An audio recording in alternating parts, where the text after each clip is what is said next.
To learn about the off-grid lifestyle and to be inspired to live your dreams, click subscribe so you don't miss anything. Hit the bell notification. So we're going to continue working on the tiny house today. We're trying to get the walls up on this tiny house after, I don't know what, 5 months of trying to get the materials. We got the floor built and now we're putting up the walls. So I've got the north-south wall completed like that. And then I have the west wall completed here. Well, I said completed, that's not true. I have half of the west wall completed. Because today I'm going to start working on the remainder of this wall. I brought it up in sections. This is a 16-foot span, and I didn't want to buy 16-foot boards. They're just, the prices of wood is just outrageous right now. A 16-foot board was going to cost me $40 a piece, and I needed 2 of them. Well, actually I needed 4 of them because I would have to do this side also. So you get 16-foot piece down at the bottom, 16-foot piece at the top. Well, I got these 8-foots for $9 at Home Depot. So it was $18 versus $40 to do one board, so much cheaper. Today's project isn't going to be that hard. I got to make one cut. Now, see, normally I was having to cut out windows and doors, and that's what takes me so long. Being the novice I am, I want to take my time. I double check my measurements, but you know, making headers, trying to get that right. You know, I always miscut something, so I don't rush it, and it just takes me so long. This one shouldn't be so bad. I don't have any windows or doors, anything. I'll cut one piece. It's going to be 2 pieces of OSB that I got to cut out. But one of them I just got to make a straight line cut because it's not quite 8 feet. It's just over 7 feet. The outside length is 16 feet, but the inside length is 11 inches shorter because you have to take in the width of this 2x6 on both sides because this wall is going inside the 2 north-south walls. But then all I got to do is put the OSB on, put the house wrap on, lift it up.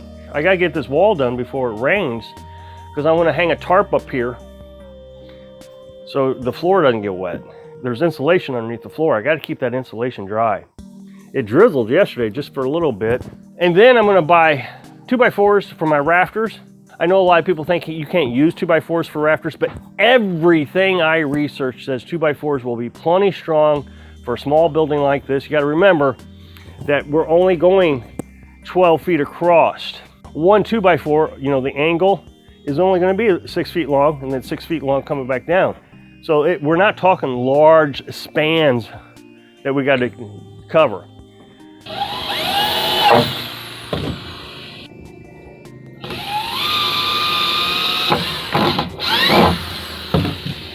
Okay, so I put these little boards up on the side of the board here, like that.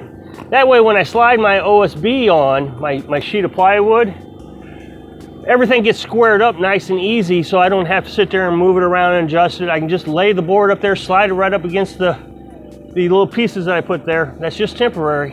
And then everything's squared up.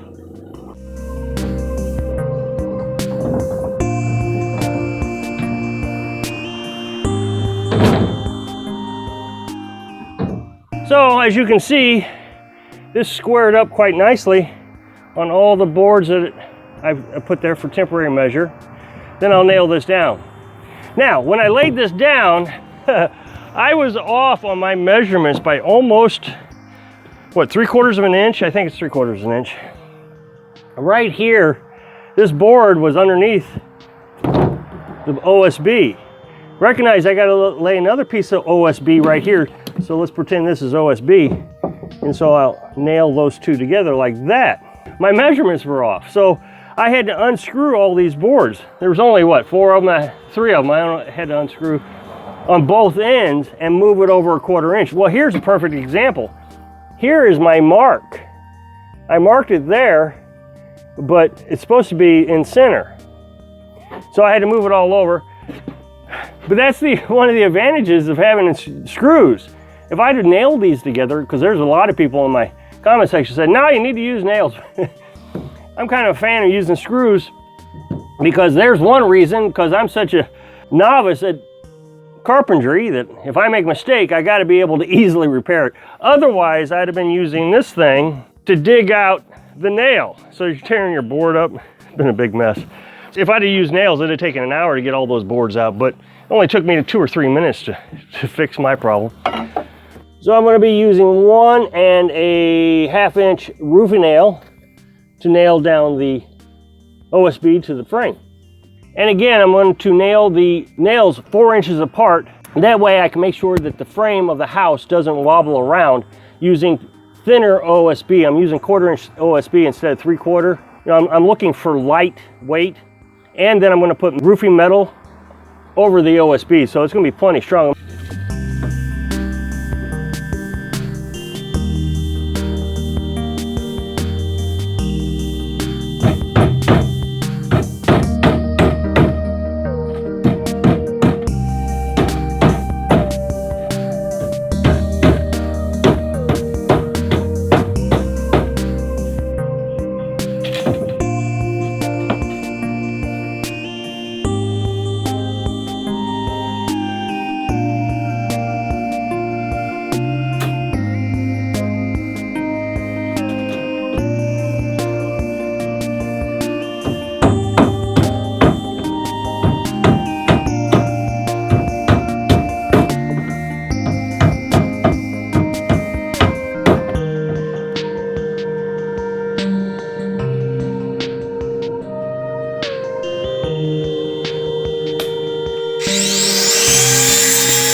So the OSB is attached to the frame.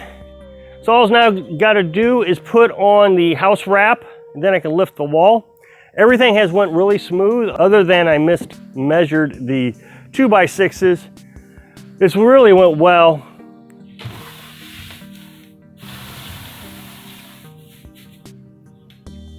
I'm going to use this plastic cap nail to nail down the felt or the house wrap.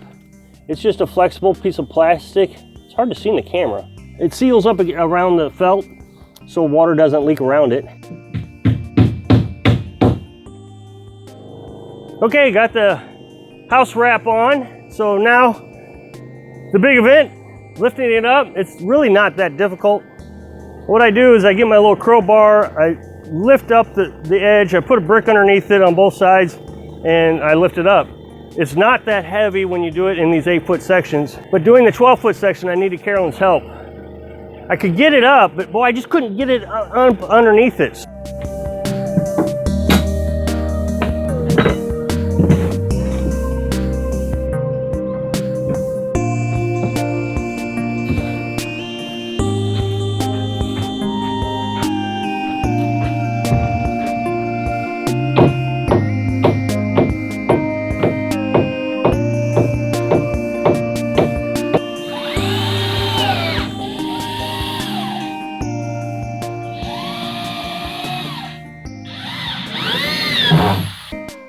So the wall is up, so now I have 3 walls and force. We'll have a big picture window here so we can look out. Once we get all this cleaned up here, this little mess, get this limb trimmed up, that's gonna be beautiful. I am really happy that I went slow for another reason. It really gives me time to think about each step of the process. And then how I was gonna do the walls and how I was gonna do it all by myself and how I was gonna split this up into 2 sections, and lumber prices went up. So doing it in small pieces has been a huge advantage. Today I was looking at this and I was thinking, you know, if I'd have just put all this together, I wouldn't have been square. I noticed that I wasn't square over here. If I'd have just started cutting and measuring and cutting and measuring, but now I've gotten to sit back and think, okay, why is this one not square? And this one is, what is going on? And I saw that one of my boards was not in the right spot, well, one of the walls. And so, you know, got to take time and think about it and analyze it. But if I had already made the wall, let's say I already built this wall, which somebody suggested I do, build all the walls and then put it up. If I'd have built the wall without measuring it and making sure it was square, I'd have never gotten the roof up. A metal roof, not square.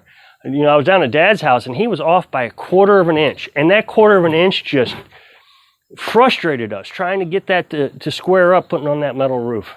Now I'm going to have to quit the tiny house. I got to go shopping and I got to get some things done. I got to filter some Berkey water. So there's a few things I got to get done. It's just, you know, my chores catch up with me and I still got a job to do. So I need to get back into doing that for a little bit. It's unfortunate because I want to get this wall up. So it may be 3 or 4 days before I get back on this project. I hope I can encourage you to create something today. Thanks for watching.